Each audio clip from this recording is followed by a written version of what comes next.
Let's talk about chronic lower back pain, the kind of lower back pain that seems to be an ongoing issue, and the kind that you have found no solutions to as of yet. So the first thing we should ask ourselves is what the lower back actually is. If we can answer that, we can start to figure out how to solve the issue at hand. So the lower back is generally thought to be this lumbar spine here, this L1 to L5. And what's really important about this lumbar spine and all the muscles, the ligaments, the tendons, all the stuff that's surrounding it, is that, especially in the context of postural restoration, it needs to be viewed as a bridge. And it needs to be viewed as a bridge between your sacrum, which is the posterior aspect of your pelvis that controls movement of said pelvis, and the thoracic spine, which is the posterior aspect of your rib cage, which controls movement of said rib cage. That's really important to understand because these guys are your mobility guys. This guy moves, this guy moves, this guy is the bridge, it's in between, and it's not really in charge of what it's doing all the time. Now, if you have seen a physiotherapist, you might have heard of something called anterior pelvic tilt. So in this scenario, your pelvis would tip forward like so, and your rib cage in response would extend like so, because the spine is like the ocean.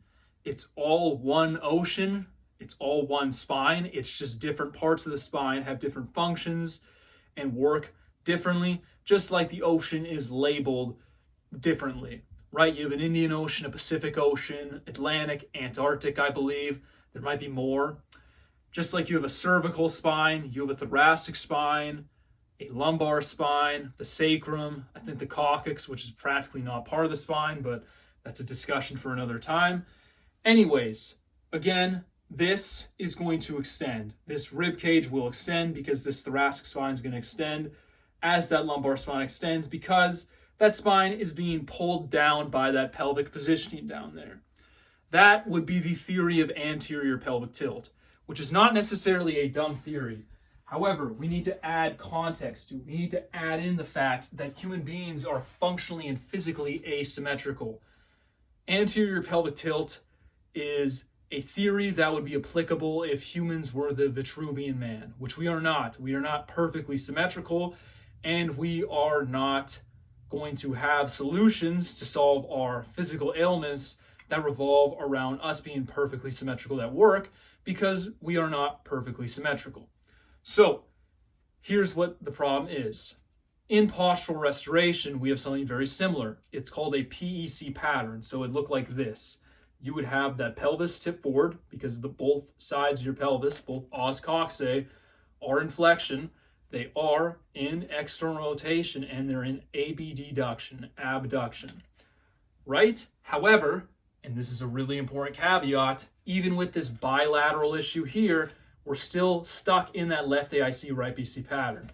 In that pattern, this left hemipelvis would still be more forward than that right. Even if they're both going forward now, it's still predominantly a left AIC pattern. We cannot beat our human asymmetries. We're still stuck on that right leg, and we're still not getting onto that left leg.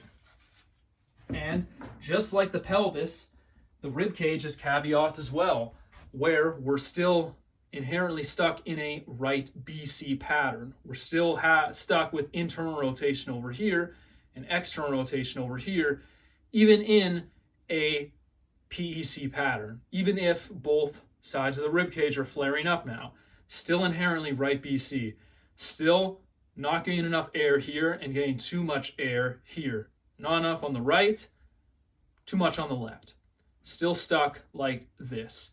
And that is something that needs to be acknowledged because it changes the way that we might treat the issue.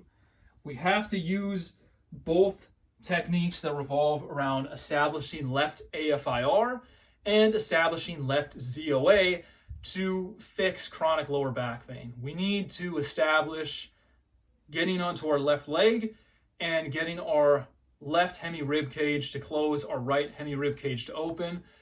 And also, left leg, right leg is what we need, and left ZOA, right ZOA is what we need. We already have right leg and right ZOA, realistically speaking, we just need the ability to unlock that left leg and that left ZOA. We need the ability to breathe properly, and we need the ability to get onto that left leg properly. We need left AFIR and left ZOA, like I said. So what I'm going to do is cut the video to me performing a technique of me demonstrating an exercise that I believe will help you start to establish left AFIR and left ZOA. But before I cut the video, I want to say two things, because if you don't understand these two things, it's going to get messed up, and we don't want techniques that don't work, right? So, first thing, equipment. We need two things to perform this technique properly. We need a small ball of about this size, so this is roughly 4 inches in diameter, I believe.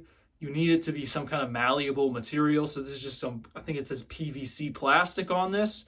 You can squeeze it, and it works well. You need some resistance between your knees. We need to get that adductor and hamstring working, and we're going to use this to our advantage to get those guys working.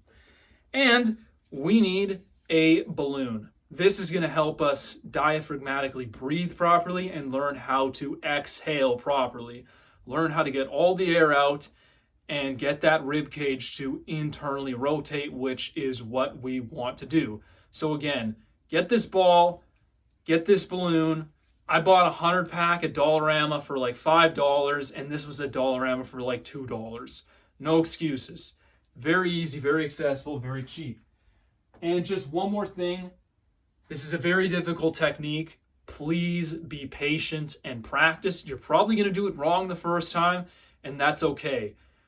Life is about failing sometimes, getting back on our feet, and then regain the confidence to do something right again and again and again, until eventually it's 100% right.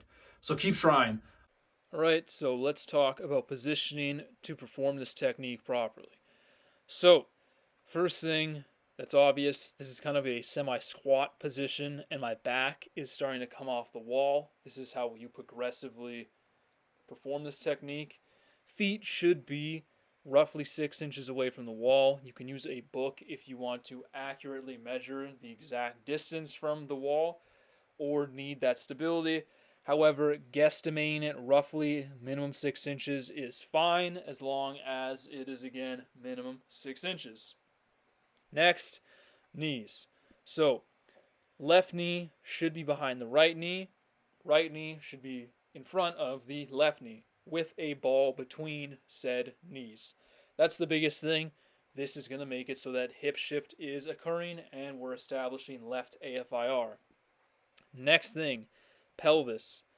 Pelvis needs to tilt up to the sky. And really, you know you're doing this technique right when kind of your lower butt isn't necessarily on the wall, but your upper butt is still on the wall, along with kind of the bottom portion of your lower back. It's hard to describe via video because you can't really use the same cueing techniques you might generally use to perform a posterior pelvic tilt, because this is a more difficult technique. However, kind of the back of the pelvis or hips and small of the lower back should be glued to that wall. Next, top of the back, more upper back, is rounding and it's coming off the wall with that left hand holding the balloon that we were going to breathe into, and that right arm is reaching across the midline of the body. So that kind of shows positioning. Let's talk about how to actually perform the technique. So you'll see me here, I'm getting prepared, getting comfy, getting that ball between my knees, shifting my knees, and trying to find my posterior pelvic tilt. Absolutely make sure pelvis is in a good position for this, otherwise this technique is not going to work.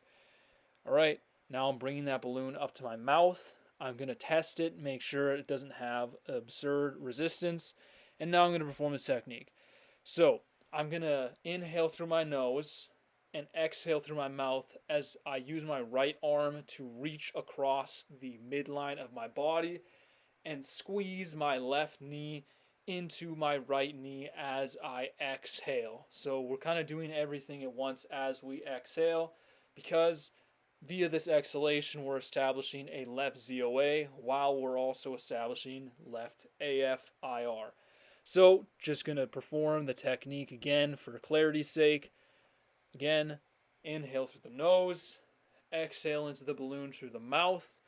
As I reach across the midline of my body with my right arm and squeeze my left knee into my right. Your back is slowly going to come off the wall as you do this, and that's fine. And it's kind of the same with your right hip. That's okay. Again, we're just trying to figure out how to do this technique. Eventually, it's going to work. Not at first, but it will eventually.